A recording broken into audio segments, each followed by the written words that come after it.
Welcome to Real Chat with Kat, the podcast that's all about real conversations for real transformation. I'm your host, Kat Pulcinelli, professional speaker, MC, and best-selling international author. Here, we tackle the tough stuff, the mud that we all have found ourselves in. We talk about the pivots, the challenges, and the victories that shape our lives and our businesses.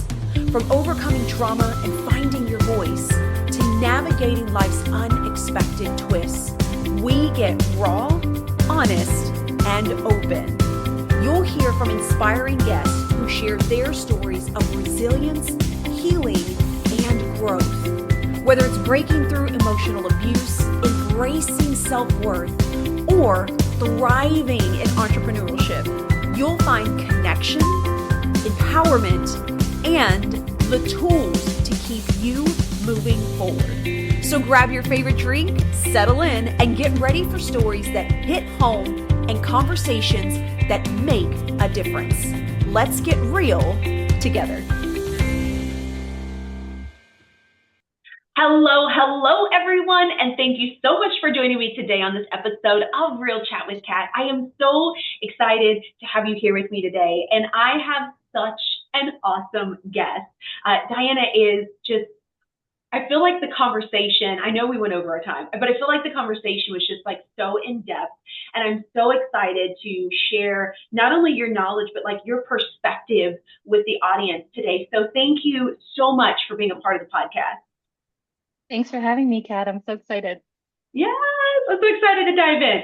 All right, so please, Diana, do us a favor and tell everybody, who you are and what it is you do and like how you got to where you're at. Because I love this burn through catalyst speaker. Like this, I just love the name of your stuff as well. Yeah, so I spent 20 plus years pushing through the pressures of Wall Street, Michelin Star kitchen, honestly kind of convinced that stress was the price of ambition and that, it was a cost of success. But autoimmune disease, an unexpected divorce, and a lot of other things that happened, extreme burnout, really caused me to wonder, is everything that I believe about success wrong? And so now I believe in really helping people not just overcome burnout, but to figure out how it is that they can burn through. So I'm all about disrupting outdated personal development myths so that we can realize that hard work is absolutely a part of it, passion is part of it, but it's actually about working smarter, more intentionally, taking ourselves out of the gear that we're in and shifting into the next one so that we can achieve our wildest dreams and save our life to the fullest. Oh, I love this. This is why I'm so excited about this. I feel like we definitely have this stigma out there on working yourself to absolute death and just like hoping for the weekend or your day off or your next vacation, right? And I love that, you share the things that you went through. And I feel like people as well, especially when you've got high achievers, right? Hi, hello.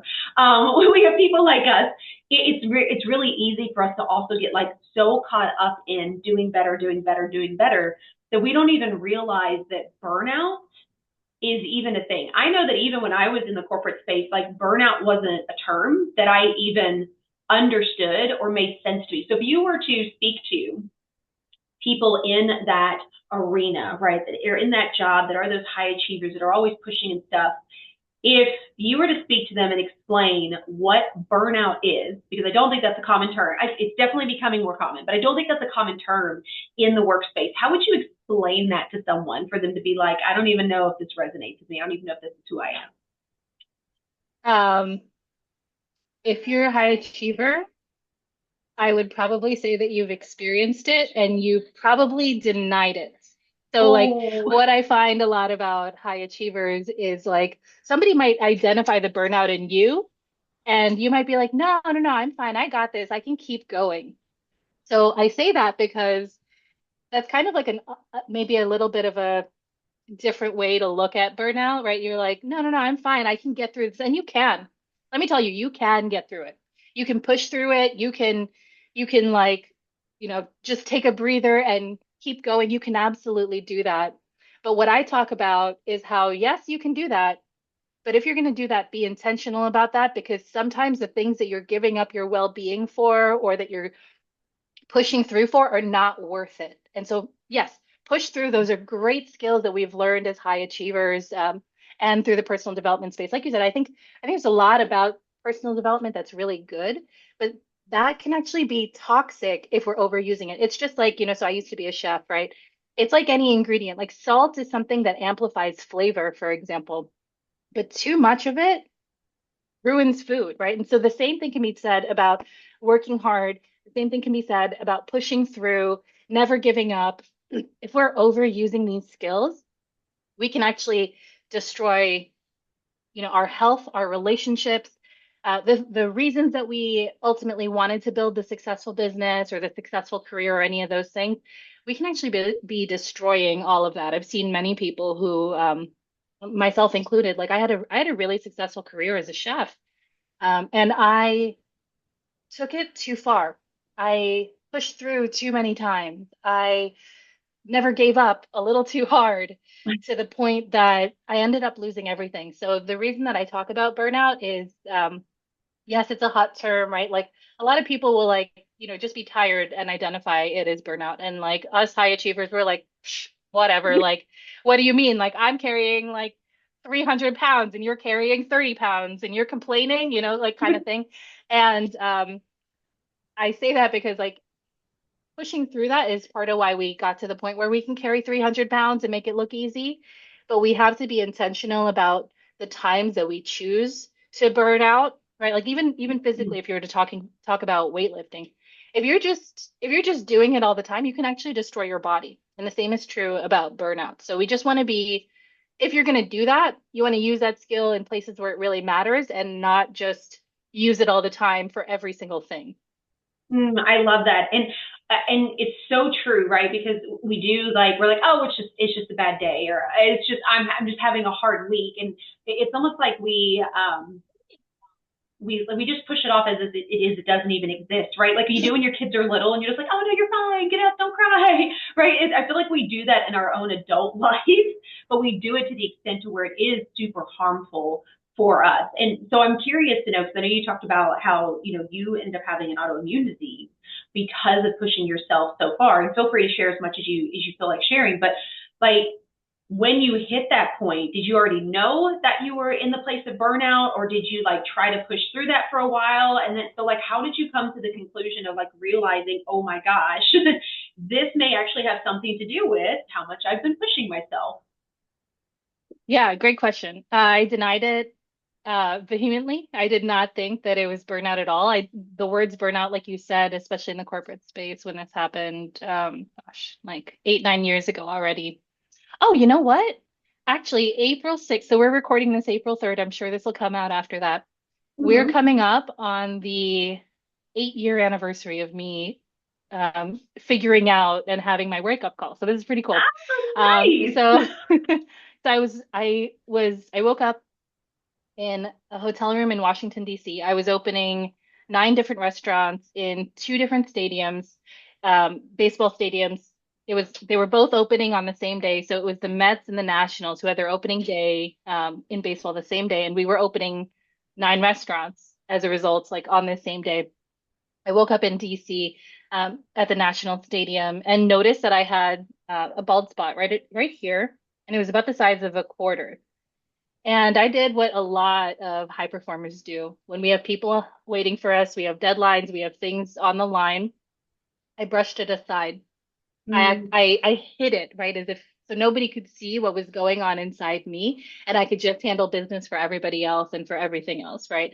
And I later, when I was talking to friends about what had happened, I remember there was one colleague of mine in particular who was like, "Oh, don't worry about it. Just get the shots to the head, and the hair will grow back and you'll be fine. This is totally normal." And that word stuck out to me. And if you're listening to this, if you're a high performer, I want you to pay attention to that word normal for yourself. Like, have you Mm. normalized this? Have you normalized this like high pressure, high stress life? And as I started to dig deeper into that, I realized, I was like a week or so later when I could calm down, right, and like went home and all that kind of stuff. I went to a doctor, right? I went to a dermatologist to see what was going on. Mm-hmm.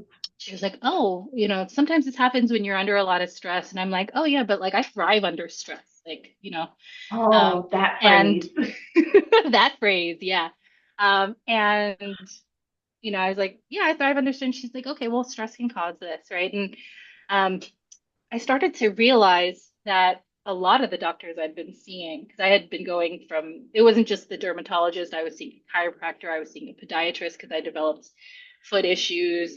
Um, I was seeing a specialist for my hand because I developed some like chronic pain there. I started to realize that a lot of them had actually asked me that question, like, so pay attention to if you're going to a lot of doctors' offices, you know, are they saying like, yeah, like, sometimes stress can worsen that, or sometimes stress can cause the back pain or those things. And they may even point out, or you may notice for yourself, like, actually, these illnesses or these things that happen, these really inconvenient things, seem to happen when something is going on in my life. There's like something big that's going on. Like I was opening these 9 restaurants, right? Or I remember right around the time I was getting a promotion, I developed bone spurs in my feet, or the back pain had been an Mm. issue from like another time I'd gotten a promotion, right? So just notice that there was that actually another time where the back pain flared up and it was related to my cousin's wedding, right? So a lot of times when there are these high pressure events in our life, we may notice that some of these issues start to pop up for us. And that was really like a profound experience for me because I did start to see like nobody had the term burnout yet, right? And I think if I heard it, I probably would have dismissed it. Like when Mm-hmm. I work my client avatar and they're like, "Oh yeah, we're going to talk about like, like I do talk about burnout." But I always say my client avatar does not relate to burnout. We don't care about burnout. We don't think it's a thing. We glorify it. We like we think that it's like actually this thing that like powers us, right? And there is a part of stress, because I like as a result of hearing all these people talk about stress and realizing like stress was the issue, right? I was like, stress is the problem. It's my stressful job. It's a stressful city I'm living in. It's all the stress I have at home. Like it's the stress that's a problem. And I have to change all this stress, right? So I made this decision. I was like, okay, I'm getting rid of all the stress in my life. I'm moving to Hawaii. I'm going to start my own business. That's always been a dream of mine. I'm going to transform my health. I'm going to be the healthiest I've ever been. Everything about my life is going to change. I'm going to get rid of all this stress, right? And I told my now husband at the time, about this dream that I had, and he was like, "Okay, um, but what's going to be different?" And I tend to I can tend to be like a pretty angry person, or like that's kind of like my default, right? So I was like pissed. I was like, what the heck do you mean? Everything's going to be different. I'm going to live somewhere different. I'm going to have my own business. I'm going to be, in the best shape of my life. Like everything is going to change, right? And he's like, okay, well, you've moved before. Because I had lived in I'm originally from New York. I had moved to San Francisco and lived in the Bay Area. I changed jobs Mm. before. I'd gone from Wall Street and one really high stress profession to working in the kitchen, another high stress profession. Entrepreneurship is definitely not low stress. So he was like, "What's going to be different?" Right? And as angry as I was, I had to also admit, like, he was right. Like, so let's record that, right? The ex-husband was right.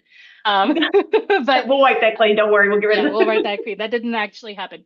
Anyway, so um but yeah, so I started to realize I was like, okay, yeah, he's right. Like, I don't just want to change, and this is something like, a lot of times when I'm looking at and working with clients and they're realizing like maybe stress is a problem for them, they think about changing everything, right? Like all the external Mm. stuff, like moving to an island, you often hear people, especially like in corporate America, kind of say like, oh yeah, I'll just like move to an island and like open up a little shack and like live like that, right? As if it's this like dream life. And I'll tell you, I live in Hawaii. I have my own business. I have regained my hair. The back pain is no longer an issue, like all these different things. And that's not the solution to any of your problems. It sounds really nice, and those things have been wonderful. I'm grateful that I made that change. But if we just change the window dressing, the house is still a mess inside. Everything is broken inside still. You know what I mean? Oh. So we got to look at how do we actually fix the stuff that we have control over? Because yes, we do have control to a degree over our job. Like sometimes I work with clients and they're like, I don't want to leave my job, but it's high stress and all those things. And what I say to Hmm. that is like, you don't actually have to leave your job. You don't have to move somewhere else. You can hold on to the things that you have that you love and take control of the thing that's actually going to move everything the fastest for you, which is if you take personal responsibility for how you're contributing to your stress, that's going to change everything and it's going to change things fast. So that's a lot of what I help people do is start to notice those patterns of overcommitment. Um, so a lot of times, like you think, okay, I'm gonna clear my schedule. I'm gonna take a vacation, right? Hmm. Except then you go on vacation and you like plan out everything to the 15 minutes, Yes. right? Like, and then you come back from vacation and you're more stressed because you had all those emails that you didn't answer because you were on vacation, right? And so like it's like you took this thing that was supposed to be like you relaxing or whatever, and you turned it into like more productivity. You're like, I have to get as relaxed as possible. So I'm going to schedule a massage at like 10 a.m. And then right after that, I'm going to go on a hike, right? And so you're not actually relaxing. You're not actually being with yourself. You're not coming to this place of peace. You're performing self-care. You're not actually benefiting from it. And those are very different things. I did a podcast recently where I talked about have you ever watched Parks and Rec? Yes. Okay, do you remember when Aziz Ansari and Retta they had this like little skit about like treat yourself? Do you remember that? Kinda. Okay, so like they Kind of. basically like they would just like buy stuff, right? They'd be like new nails, treat yourself, right? Yes. Like massage, treat yourself, right? Like go on a vacation, treat yourself. Like new shirt, treat yourself, right? And so a lot of times what I find for high performers is that we de-stress or we think that we're de-stressing by treating ourselves, right? Like so we think we're doing self-care, but we're not it's not actually caring for us. It's not actually Mm. getting to the root of the problem, right? We're slapping a band-aid on a bullet wound, basically.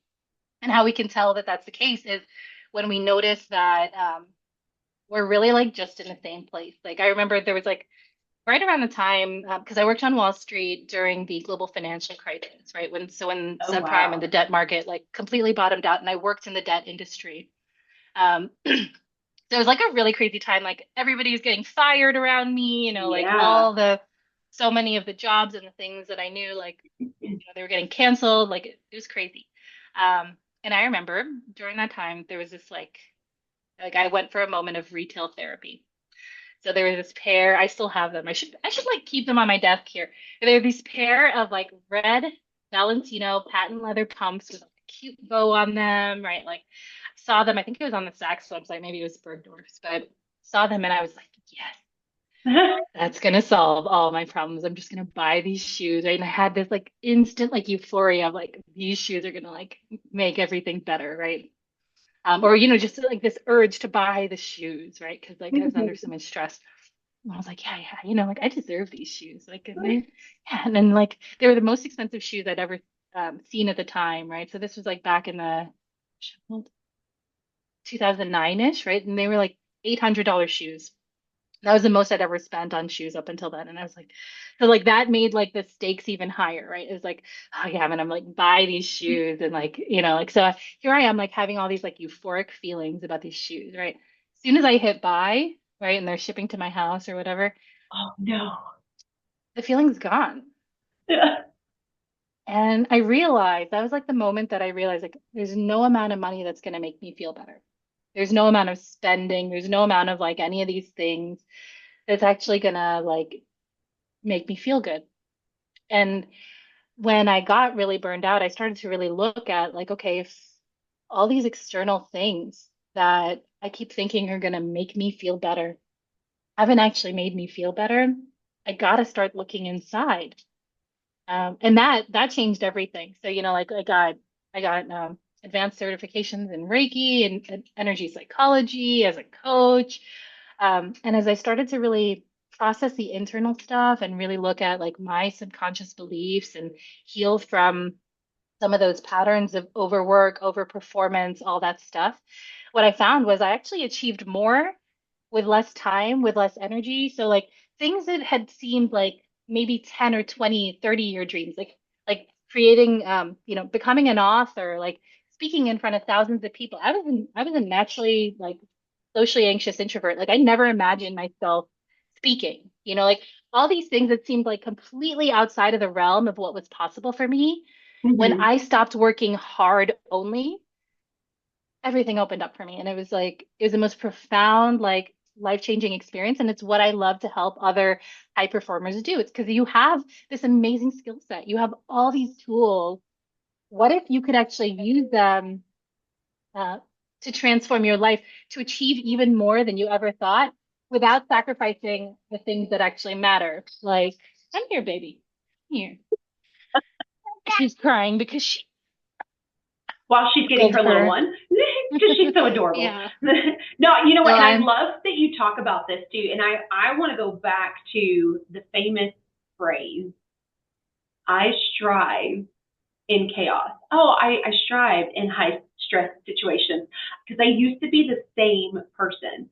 And I used to say that all the time. And now that I think about that, I'm like, no, no, I don't want to thrive in those situations. No, I still can, but there's also a very different perspective when I'm in those situations. And it's not this like panic, how do we get it all done? It's a very calm, how do we assess this? What's more important? Like it's a very different space to be in. But it is really interesting because I hear so many people say this. My oldest one, who's 20, said this. He was like, I'm great in chaos. And I was like, no, we're not saying that because we know what it means. And it's so interesting that, like you were saying too, what have we normalized in our lives? And that has become a normal. Oh, I strive in chaos. I don't do well when things are going slow. I love it when things go slow.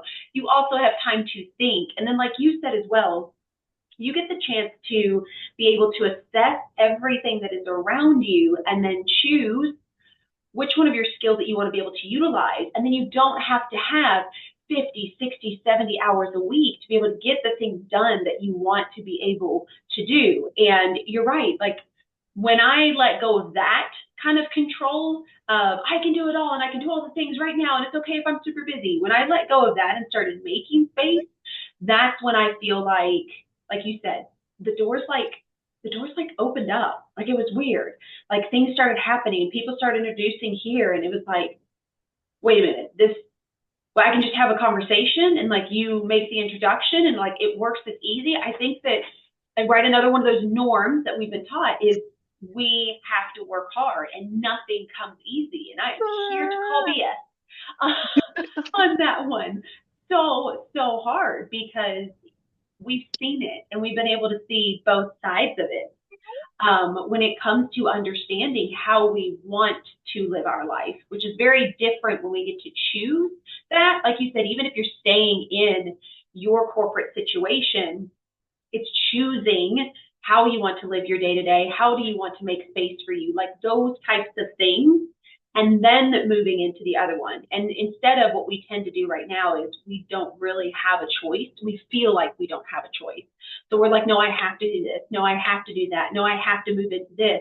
And it just becomes this have to, have to, have to, like you said when you were working at the restaurant, where we do for everybody else. And then we forget what we need to do for ourselves, which is a huge difference. Huge difference. And it's also a huge energy shift as well when you're thinking about that. And I love that you can also hear it in your voice when you talk about this, right? When you talk about, when you were on Wall Street and when you were doing the restaurants, like you can hear that it was stressful. Yet when you're talking about things now, you can hear the energy shift. You can hear the calmness that comes through from that. Yeah.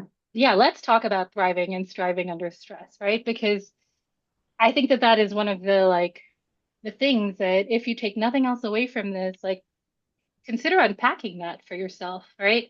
Because there are also people who say things that I don't mean this slightly, but like there are people who say like I thrive under, like when I have a drink, right? Or like under alcohol, like, and I Mm. say that because I really believe that when you have that attitude of I thrive under stress, there may be a little bit of a stress addiction there, right? Ooh. So you were kind of like saying, you were like, yeah, like I just don't do as well, like you've heard people say, like when my calendar isn't packed or those sort of things, right? Like, Yeah.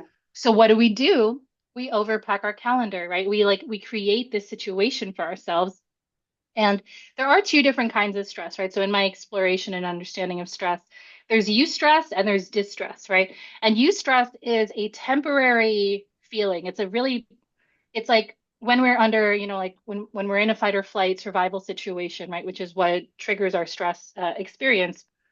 Um, we need all of our attention focused so that we can survive in the short term. So this can Mm. mean heightened performance in some ways, right? Like our muscles, excuse me, our muscles like are tighter. We can move a little bit faster. There's certain things that focus, right, and become really powerful so we can avoid this immediate physical threat that's perceived. Mm-hmm. But in order for us to have that experience, there are long-term functions in our body that shut down. Now, logically, that makes sense, right? Because if we're not going to survive the short term, who cares if we can digest? Who cares if our immune system works? Like, I don't even know if I'm going to survive this minute, Yeah. right? So it makes sense for our body to pull resources from other places in order to make sure that we have the resources we need to survive in that moment. But the problem with that long term, when we thrive under stress, when we have that experience, is that we've shut down our digestive system long term. We've shut down our digestive system, our immune system, our cardiovascular system is overworked, our muscular system is overworked, right? So we see all these other issues. Like I mentioned, like I realized I was responsible. It wasn't just the event, it wasn't just the promotion that led to the back pain. It Mm-hmm. was me letting my body shut down, right? It was me overworking my back, right? Like because I was always thriving under stress. So that's why I was saying, like, yes, you have those moments, allow them to be, but be intentional about when you're going to do that, because if you're doing it all the time, like you're going to break the machine. And I think of it like when I help people understand like and break down that thrive under stress, I think of it two different ways. So the first is I think of it like when I would teach people how to make pizza. So like I said, I used to work as a chef, right? So whenever I teach people to make pizza, one of the biggest mistakes I see is them overload their toppings. So Kat, if I told you I could Mm. like, to um, that we were going to make a pizza. You could put anything on it. What would you put on your pizza? Oh my goodness, what would I put on my pizza? Okay, there's all kinds of things that I like to put on my pizza. I like bacon and I like extra cheese. And I like pineapple. Yeah, I'm that weird person. And I like banana peppers. There's actually yeah, there's quite a few. Oh yeah. My pizza usually is pretty overloaded when I get my pizza. Yeah, so that's one of the most common issues I see is people will overload their pizza, right? And what happens when you overload your pizza just structurally, right? Like when you stick it in the oven. Okay, Mm-hmm. so there's so much on top that the dough literally can't support it. So you're in this hot oven, either either the toppings are going to end up undercooked Mm-hmm. because there's so much on top, Mm-hmm. or if the toppings are going to cook through, what'll happen is the bottom's going to get burnt. So there are two experiences that happen when you overload your pizza. You're either going to end up, if you're going to cook the toppings properly, the bottom's going to end up burnt, or if the bottom's going to get cooked properly, the top is going to end up not cooked, and it's going to end up being like raw and ripped apart. Those are the two things that happen to us too when we overload our mental plates and our work plate is we either end up raw and ripped apart, right, where things are falling through the cracks or falling through the holes, or we're Yeah. burnt and bitter. Oh, I love this. This is like the best analogy. I am so using this all over the place because pizza is like one of my favorite dishes as well. So Me too. I named my daughter after a pizza topping. obviously I love pizza too. That's the best, Diana. I love that. But you know what though? Like visually when you think about that, especially if you really like pizza, like I do, I think about when I've got pizzas before and the bottom is slightly burnt or like my toppings at the top, like some of them are kind of like lukewarm. And I'm like, this was in an oven. Like this should be hot. And like that makes so much sense when you think about that. Okay, everybody, I need you to think about what you put on your pizza. Does your pizza toppings get burnt? Or are they squishy or did your bottom get burnt? Like that is everybody's challenge moving forward on this podcast. They need to And go check so your pizza. if you want all the toppings, right? Because I don't know about you, but as a high achiever, like in life, I want all the toppings. I Yes. want a thriving relationship with my daughter. I want a thriving business. I want it all. And I'm unapologetic about it, right? So a lot of times high achievers, when they're looking at burnout and stress, they're talking to a coach and they're like, step back and all the things, right? Like you got to find the things that you step back from. Me, I believe in have all the things you want, get them all. But in order to do that, right, then we're talking about a deep dish pizza. Then we're talking Ooh, about a thicker structure, right? Which maybe that's not I'm a New Yorker, so that's I not like my my type of thin pizza, crust, but it but my works. husband's Yeah. Chicago, so he likes his deep dish. Yeah. So like, okay, taste wise, we may not like the deep dish pizza, but we got to look at our life. If we're going to be a high achiever and we want all those toppings on top, we've got to be like the deep dish pizza. The deep dish pizza has a pan around it. It has a Mm. structure that doesn't move, right? It has a dough that's thick enough to handle that. So that's what I help my clients create is like, okay, you want all the toppings? You got to create structure behind that. Or sometimes my clients are like, no, no, no, you're right. I have too many toppings on here and I really just want, like basically that's like your priorities. I Mm-hmm. have too many toppings on here. These are the actual things that I want to prioritize. The other stuff is what I call like shitty toppings, right? Like, it's like it's a spinach that you put on your pizza because people told you it was healthy to put on there, but Yeah. you don't actually want it on there. Like take it off. Put only the stuff that you want on the pizza. But if again you're that person like me who's like, nope, I'm gonna be a single mom. I'm gonna have my daughter at home. I'm still gonna give a rockin' podcast. I'm still gonna have a thriving business. You got to have structure for that. And so I just help people figure out like what is it you want? Do you want all the toppings? Do you want just a couple? So that you can have that and whatever it is that you execute comes out hot, like piping hot, delicious, and what you really wanted. Oh my gosh, I love this. And now I'm hungry for pizza. I'm gonna tell my husband that's what we're having tonight. I'm going to get pizza. It makes so much sense though, because I think about this when I was doing a lot of coaching with people. That was one of the things that I talked about as well. It's like we do have all these, we feel like we should be doing the stuff, but in reality, you already have an idea of the things that like you really enjoy, that you really want to focus on, that, like you get lit up when you do it. And for most of us, it's probably not answering your email, right? And doing stuff like that. So like, how do you delegate? How do you structure that in a way to where it is still getting taken care of? And maybe you don't have to be the person at the forefront to take care of that.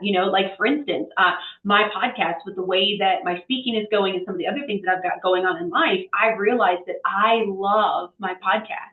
It lights me up every time I get to have these kinds of conversations with people, and editing and doing all the things and making sure it gets to all the radio stations and all that. I mean, that's a 3 hour minimum every single time. And while I only do it once a week, I don't want to spend my time doing it anymore, right? But I still love being able to run the podcast. So it's like, okay, how do I bring in that support? How do I elevate myself so I can continue doing what I love, but like hyper focus on like the only thing I actually love? Not that I hate doing the editing, I really didn't mind it, but I do not have the space for it if I want to create the life I want to live. So I think that I think this is such a beautiful understanding for people to just think, because we do hear, I feel like I hear a lot of just change your life, just change your world, leave that job.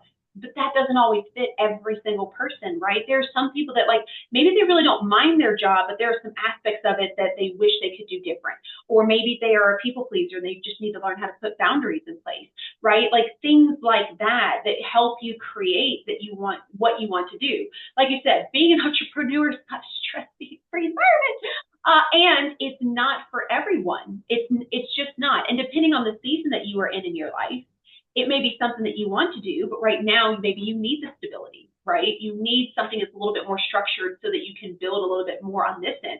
And that's the best part about it, is even though people try to normalize what our lives are supposed to look like, we have the ability to create the life however we choose to in whatever season we're in at that moment. And it doesn't have to always remain that way.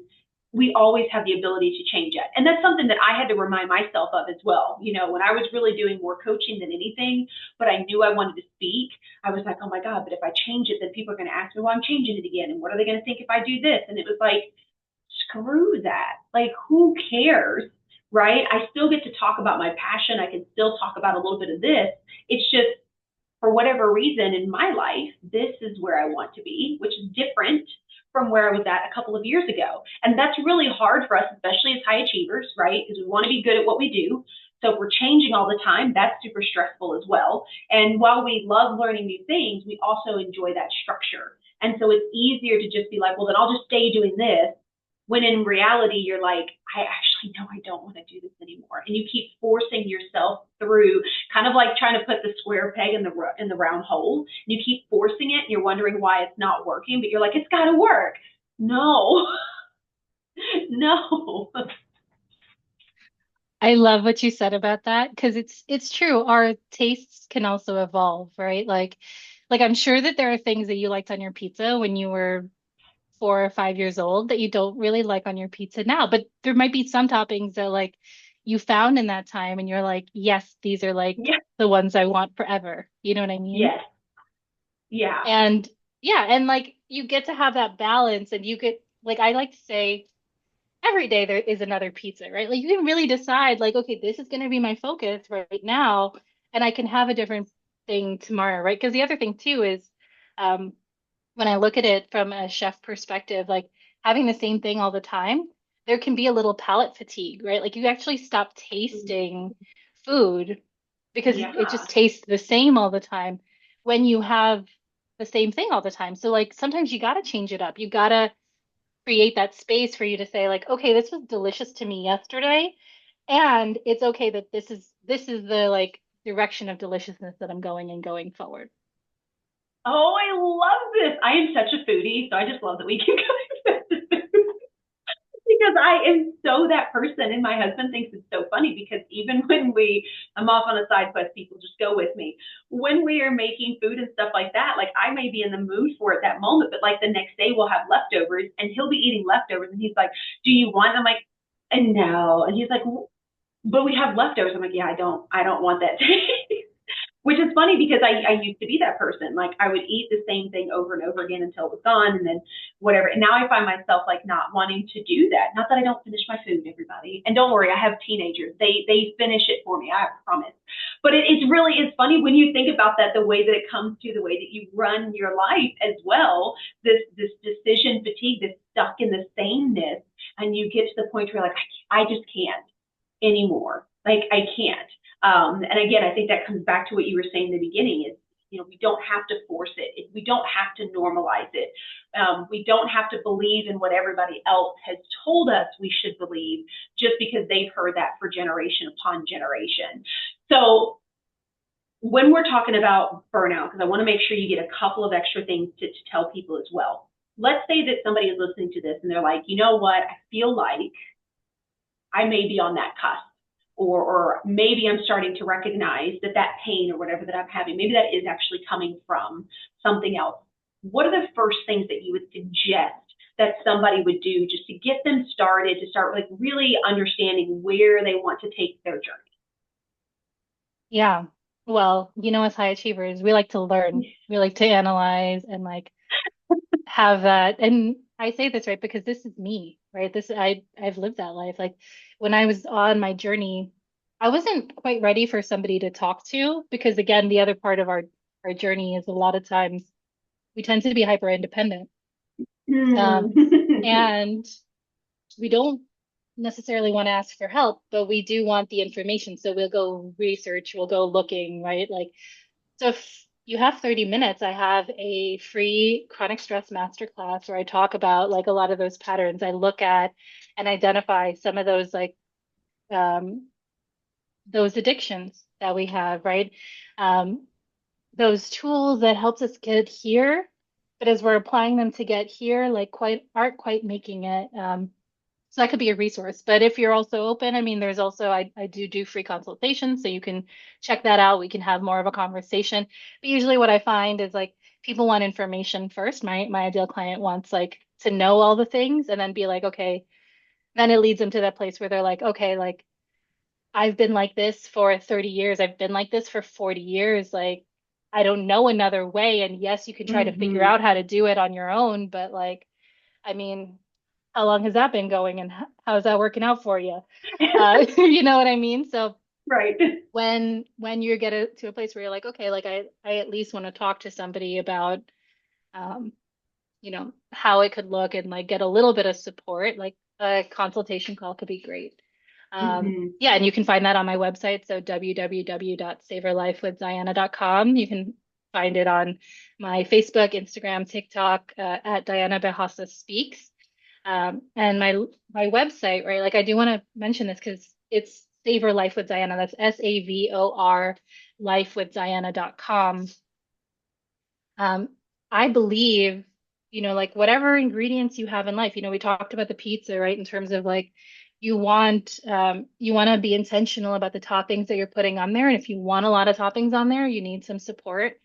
Mm-hmm. Um, but the other thing about that is, like sometimes we have these ingredients in life that can seem really bitter or that we're salty about or that seem sour. And a lot of people, we want to take these ingredients that we have in life that seem like they're not that good, like they're almost rotten, and hide them in the back of the fridge or like throw them out or that kind of thing. I grew up in an Asian household. We don't throw many things away. Like we look for repurposing. And what I found in my own journey is like this opportunity to transform that. Because as a chef, right, like we don't run away from bitterness. We don't run away from sour. We actually use it to amplify flavor. So I believe when we have these trauma, these challenges, I'm a 9/11 survivor. I'm a single mom. There's a lot to be salty and bitter about there, let me tell you. But I don't let that bitterness or that saltiness overpower the dish that is my life. I use them in ways that ultimately amplify the flavor that make the sweet moments taste more sweet, right? Like there's a reason that chocolate is so delicious and it's bittersweet, not just cloyingly sweet, right? Like that's Yeah. that's something that I think is just really important. And like going along that line too, when you look at like some of the most delicious ingredients, cheese, chocolate, coffee, charcuterie, like a lot of Yeah. these are things that basically went through a rotting process, right? So like they went through something that where they were decomposing, right? Something was breaking down, just like something might be breaking down in your life right now. And instead of just letting it destroy things, people figured out that there was a way to actually harness this natural process that was already happening to create transcendent flavors like cheese like versus the taste of milk. Like there's just so Yeah. much more complexity and deliciousness and richness and all this other stuff. And so if you're realizing you're in a place in life where things are breaking down and it seems like things are going to be destroyed, that they need to get thrown in the trash, that like you know that like what you have is rotten or rotting, instead of just letting it go that way, like do a consultation with me. Maybe with a little bit of know-how, you can actually turn that rotten milk into cheese, right? Like, or maybe you can turn that meat that seems like it's about to go bad into like a delicious ham, right? Like I don't know what your thing is, but I do know that like life is meant to be savored. Life is meant to be delicious. And Mm-hmm. with that idea of deliciousness, every single one of us thinks something different is good, right? Like what Kat loves, what I love, what my daughter loves, what your teenagers love. Like we all have our own palette. And there's no one person who tells us like what the right thing is. That like Kat, you should love spinach. You know what I mean? Like Kat, you should love kale salads, right? Like I do, but you know what I'm saying? Like everybody's allowed to have their own thing that they love. And I believe that our mission here on earth is to embrace that uniqueness, that thing that makes you you, the talents that you have, to bring them to the forefront in a way that allows you to save her life, to, like I want my daughter here with me, right? Like I want her to see me speaking. I want her to see these different things. I want her to know that I, as a single mom, overcame things. And like it's important to me to set that example, so I keep her around for the things that I do. Um, but maybe that's not your taste, you know what I mean? And so all of us get to have our own experience of what's delicious. And I just love to help people figure out, okay, like with the ingredients that you have in life, how are we going to transform this thing that seems bitter into something that's just out of this world? I love this. Oh, Diana, thank you so much. We'll make sure we have all of your information in the show notes. It'll be super easy for you guys to find her, follow her, get in a consultation with her if it's something you're interested in.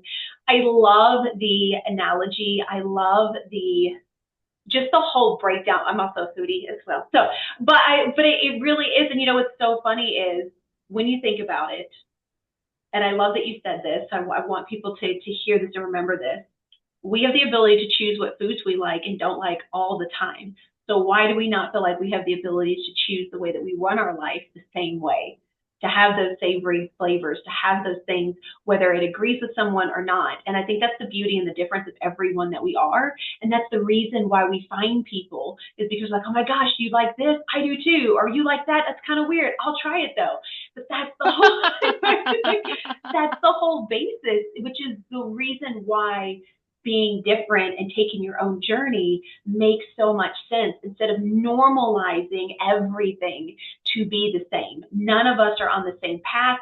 None of us are going to be using the exact same temperature or ingredients, right, to be where we need to be, that is our peak, to taste the best, to feel the best, everything like that. So thank you, Diana, so much for bringing this to the podcast today. Thanks for having me, Kat. I had so much fun. I look forward to more conversation. Yes, to everybody else. I hope you really got some really awesome nuggets out of this. Nuggets. Go get you some food now, because I know you're probably starving, because now I'm hungry and I want like all the things in my house. But let this be your reminder that you don't have to do it just like everyone else, because that's what everyone keeps saying. That is the way that you are supposed to do it. We have the ability to choose and to shift. So until next time, do one thing positive for someone each and every day, and see the difference that it makes in your life. Catch you later. Thank you so much for tuning in to Real Chat with Kat today, where real stories meet real solutions. If you loved today's episode, don't forget to subscribe, leave us a review on Apple, and share this with someone who may also need to hear this as well. Let's also keep the conversation going. Follow me on socials at The Lotus Effect, connect with our incredible guests, and remember, you are never alone. Your story matters, and you have the ability and the power to rewrite it. You always have a choice. Until next time, stay strong, stay inspired, and keep showing up as the incredible, unstoppable